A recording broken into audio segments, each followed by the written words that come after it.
औज़ुबिल्लाहिमिनश्शैतानिर्रजीम बिस्मिल्लाहिर्रहमानिर्रहीम। Dear students, अस्सलामु अलैकुम। जैसा कि आपको पता है हम क्लास 12 में हैं। इस टाइम हम पढ़ रहे हैं बख्ती एंड सूफी ट्रेडिशन। तो इसका आज हम लास्ट जो यूनिट्स हैं, जो लास्ट टॉपिक्स हैं, इसके कवर करने जा रहे हैं। तो इनमें हम देखेंगे बहुत सारे साइंटिस्ट यहाँ पे उनकी लाइफ कैसी गुजरी थी। ठीक है, गुरुज जो भी थे। Life and teaching of Kabir, उनमें सबसे पहले हम कबीर को देखेंगे। जो कबीर की बर्थ हुई या डेथ जो है ये अनक्लियर है। ठीक है, तो कबीर की डेथ या बर्थ जो है ये क्लियर नहीं है, क्योंकि कुछ हिस्टोरियंस का ये कहना है, कि 1398 टू 1448 एज कबीर लिव्ड। ठीक है, कुछ हिस्टोरियंस का ये मानना है कि 1398 से 1448 तक कबीर ज़िंदा रहे, वाइल द अदर्स, जो अदर्स का कहना ये है कि 1440 से 1518 तक कबीर ज़िंदा रहे। ठीक है, तो इट इज़ कंसिडर्ड, इसको कंसिडर बड़ा मतलब is considered as a great point, इसको कंसिडर ग्रेट पॉइंट किया जाता है। और सेंट कबीर दास जो भी है ये बॉर्न इन द मंथ, ये कब, पूर्णिमा के ईयर में, पूर्णिमा इन द ईयर 1440 में ये पैदा हुआ in the month of Jyeshtha on Purnima and the Purnima. ठीक है, तो that is why the saint जो कबीर दास जयंती जो है या बर्थ एनिवर्सरी जो है इसकी है, ये एवरी ईयर सेलिब्रेट की जाती है। जो भी इसके लवर्स हैं, जो भी इसके फॉलोअर्स हैं, ये इसको सेलिब्रेट करते हैं। पूर्णिमा, जो पूर्णिमा ऑफ द मे या जून में होता है, तो हिंदी मंथ जयस्था जिसको हम कहते हैं, हिंदी मंथ जून, मई जून में आता है, तो वहाँ पे सेलिब्रेट किया जाता है। कबीर जो है बॉर्न इन जो हिंदू फैमिली में कबीर दास, तो कबीर दास फैमिली में कबीर जो है हिंदू फैमिली में बॉर्न हो गया, तो बट इसको बॉट अप किया गया और इसको पाला गया एक पुअर मुस्लिम फैमिली में, जो एक वीवर कम्युनिटी से बिलोंग करते थे। ठीक है, तो इसका जो एक गुरु था वो सेंट था, कौन था, स्वामी रामानंद इन वाराणसी। तो वाराणसी में इसका गुरु था स्वामी रामानंद। ठीक है, कबीर जो है ये बहुत ही फेमस पोइट या सेंट है जो नॉर्थ इंडिया में एमर्ज हो गया।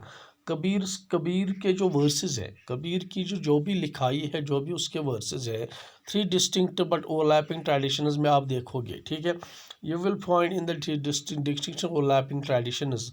तो कबीर बीजक is preserve the Kabir Panth in Varanasi and in Uttar Pradesh. ठीक है, कबीर ग्रंथवाली, कबीर बीजक इज़ वन ट्रेडिशन। ठीक है, तो इसको उत्तर प्रदेश या मतलब कबीर पंथ जो उत्तर प्रदेश में उसको प्रिजर्व किया गया।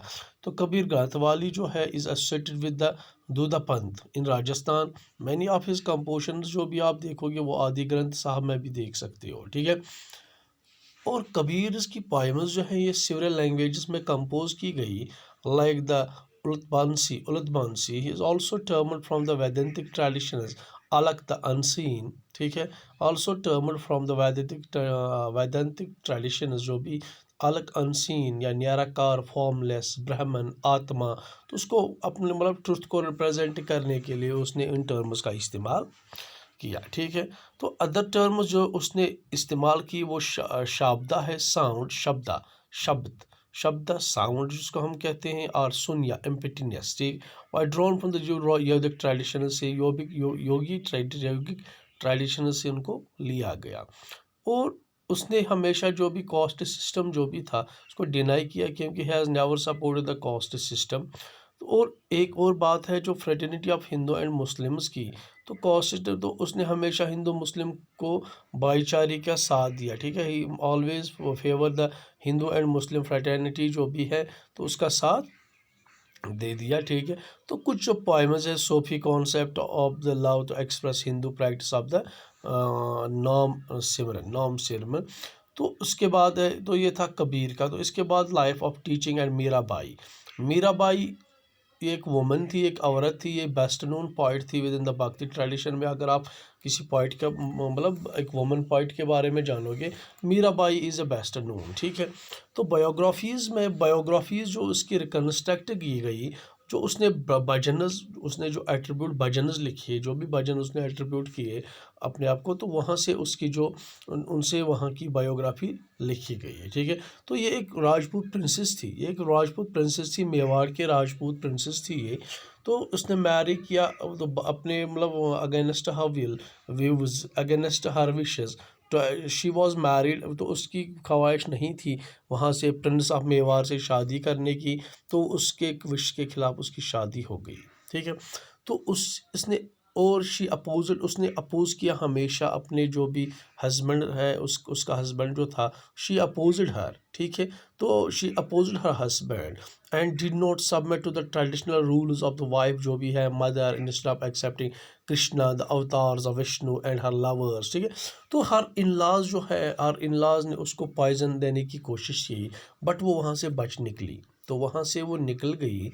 तो उसने पैलेस छोड़ दिया और एज ए वेंडरिंग सिंगर बन गई, ठीक है। उसने कंपोज सॉन्ग्स किए, जो उसका जो प्रिसेप्टर था, जो उसका गुरु था, ठीक है, जो भी उसका गुरु था वो रायदास था, वो एक लेदर वर्कर था, ठीक है, वो लेदर का काम करता था। You can say leather worker उस टाइम में यही, मतलब लेदर वर्क आज भी यही करते हैं जो भी शुद्राज हैं, जो भी मतलब these are the low caste people. और तो इससे ये पता चलता है कि जो मीराबाई थी, उसको कॉस्ट सिस्टम उसने कभी एक्सेप्ट ही नहीं किया था सोसाइटी में, तो फिर उससे वो तालीम हासिल न करती, ठीक है। तो आफ्टर जब उसने रिजेक्ट किया कंफर्ट्स ऑफ हर हस्बैंड, जब उसने रिजेक्ट किया जो भी उसकी आशा, जो भी उसके सहूलियात थे, जो भी उसकी जो लग्जरी लाइफ थी पैलेस की, she suppose to have the white cloth, तो उसने क्या किया, उसने फिर वाइट क्लॉथ पहन लिया। किसका वाइट क्लॉथ पहन लिया, जब एक विधवा हो जाती है तो मतलब ऐसी नन बन जाती है, उसने एक वाइट क्लॉथ पहन लिया एंड तो फिर बिकम द रिनाउंसर, ने सब कुछ त्याग दे दिया, ठीक है। तो हर जो भी उसने सॉन्ग्स जो भी हैं कंटिन्यूड, तो फिर वो कंटिन्यू वुमेन्स उनके गाते रहे, मैंस भी उसको poor considered, low cost in the Gujarat and Rajasthan, okay. तो ये थी मीराबाई। तो उसके बाद हम देखेंगे जो लाइफ ऑफ बाबा गुरु नानक, बाबा गुरु नानक देव जी की बात तो आप वाकिफ़ ही हैं। तो सिख मज़हब के फाउंडर जो है, तो उसने फाउंडेशन डाली। तो बाबा गुरु नानक जो था, वो बॉर्न हुआ कब, 1469 से, तो बॉर्न हुआ 1469 में और 1539 में इसकी डेथ हो गई। एक हिंदू मर्चेंट फैमिली में इसका मतलब जन्म हो गया। कॉल्ड द नाना का साहब, नाना का साहब जो इस टाइम पाकिस्तान में है। तो ही ट्रेन टू बी, तो उसको ट्रेन किया, वो अकाउंटेंट था। तो उसने पर्शियन की तालीम ली, फारसी पढ़ा उसने, पर्शियन की तालीम, studied Persian and was married. एक यंग एज में उसकी मैरी हो गई है। स्पेंड तो मोस्ट ऑफ द टाइम जो है उस सोफीज़ या बख्तस के साथ अपना टाइम गुजार लिया। Message of the Baba Guru Nanak is, तो जो भी उसकी मैसेज थी वो उसकी भजनस में देखने को मिलती है। जो भी उसकी टीचिंग्स है, जो भी उसके हाइमन्स हैं, आप देखोगे जो भी उसकी टीचिंग है उसमें आपको उसकी मैसेज देखोगे, what is the message for the humanity और the community of the people. तो व्हाट इज़ हिज मैसेज, ठीक है। ही सपोर्टेड द निर्गुणा भक्ति एंड जो उसने रिजेक्ट किया, he rejected the sacrifices, ritual baths, image worship, astrologies, ठीक है, and scriptures of both Hindus and Muslims, ठीक है। और बाबा गुरु नानक द गॉड और the Rab had no gender of, तो बाबा गुरु नानक के there is a God, God की कोई जेंडर नहीं है, ठीक है। और रब जो है उसकी कोई जेंडर नहीं है, ना उसकी कोई इमेज है, ना उसकी कोई फॉर्म है, ठीक है। उसने एक sample message the, remembering and repeating the divine, जो रिमेंबरिंग एंड रिपीटिंग, हमेशा आप रिमेंबरिंग या रिमेंबर कीजिए या जो भी रिपीट कीजिए, जो भी डिवाइन नेम्स है अल्लाह के, जो भी भगवान है, जो भी रब के जो भी इतने नेम्स है, उसको रिपीट कीजिए, उनको रिमेंबर कीजिए।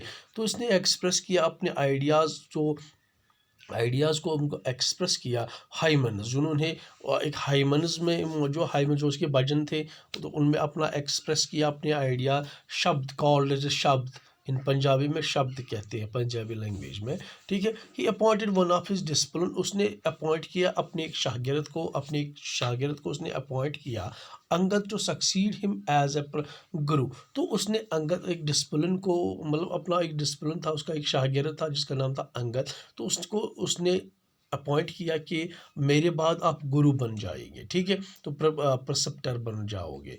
तो आफ्टर फिफ्थ प्रिसेप्टर, जब मतलब गुरु अर्जुन देव, तो पांचवें गुरु के बाद आफ्टर द फिफ्थ प्रिसेप्टर जो पांचवा गुरु था, गुरु अर्जुन देव, गुरु अर्जुन जो था उसने कंपाइल किया गुरु नानक साइमन जो भी थे, भजन जो भी था उसने उनको कंपाइल किया, किताब लिखी। And those offices for successor जो भी उसके बाद उसके सक्सेसर्स थे, उसके बाद जो भी गुरुज थे, उसके गुरु नानक के बाद जो भी 4 गुरु आए थे तो उनके सक्सेसर्स को डिफाइन कर दिया। बाकी रिलीजियस पॉइंट्स लाइक बाबा फरीद या रविदास या कबीर इन द अगदगंती साहब में उसने उन चीज़ों को लिख लिया। ठीक है, तो ये जो दीज हाइमन्स जो है उनको हम गुरबानी कहते हैं और called Gurbani in various languages में उनको हम गुरबानी कहते हैं। समझ में आई बात? तो जो भी ये हाइमन्स हैं उनको गुरबानी कहते हैं। जो लेट 17th सेंचुरी में 10th प्रिसेप्टर जो गुरु गोबिंद सिंह जी, जो 10th गुरु था Gobind Singh ji, include the composition 9th Guru Tegh Bahadur and his scripture was called the Guru Granth साहब। गुरु ग्रंथ साहब किसको कहते हैं? जो भी प्रिसेप्टर गुरु गोबिंद सिंह जो 10th गुरु या जो कंपोजिशन ऑफ द 9th गुरु जो है गुरु तेज बहादुर या गुरु ग्रंथ, उसको गुरु ग्रंथ का साहब कहते हैं। उसने उन्होंने जो किताब लिखी तो गुरु ग्रंथ साहब कहते हैं। गुरु गोबिंद सिंह आल्सो लेड उसने फाउंडेशनल डाली किसका? खालसा पंथ की। गुरु गोबिंद सिंह जो 10th गुरु था उसने खालसा पंथ की ये जो फाउंडेशन डाली। उसने आल्सो डिफाइन की सिंबल्स अनकट, तो उसने कुछ सिंबल्स को डिफाइन किया। जो भी आज आप सिख मज़हब में देखोगे, जो भी आप सरदार देखो, जो भी आप सिखों में देखोगे तो वहाँ पे आप देखोगे कि 5 सिंबल्स उनके पास होते हैं। अनकट हेयर्स, कभी वो हेयर को काटते नहीं है, उसके पास एक चाकू रहती है, ठीक है, डैगर रहती है, उसके छुरी रहती है, ठीक है, और एक पेयर ऑफ शॉर्ट्स होते हैं, कच्छा जिसको हम कहते हैं, पेयर ऑफ शॉर्ट्स वो पहनते हैं, और एक कॉम्ब रहता है, ठीक है, और एक स्टील बैंगल रहती है जिसका कड़ा हम कहते हैं। ठीक है, तो these were the messages of these gurus, और ये इनकी लाइफ थी। या चाहे कबीर के बारे में हमने जाना, मीरा बाई के बारे में जाना, तो या हमने गुरु के बारे तो गुरु नानक साहब के बारे में जाना। तो इससे इसी मतलब टॉपिक के साथ ये लेसन जो है पूरा ख़त्म हो जाता है। इसके बाद जो भी नोट्स हैं वो व्हाट्सएप पर PDF के ज़रिए हम भेज देंगे तब तो, और जो भी इसके क्वेश्चन आंसर्स वो भी मैं आपको भेज दूंगा। तो तब तक के लिए have a good day, thank you.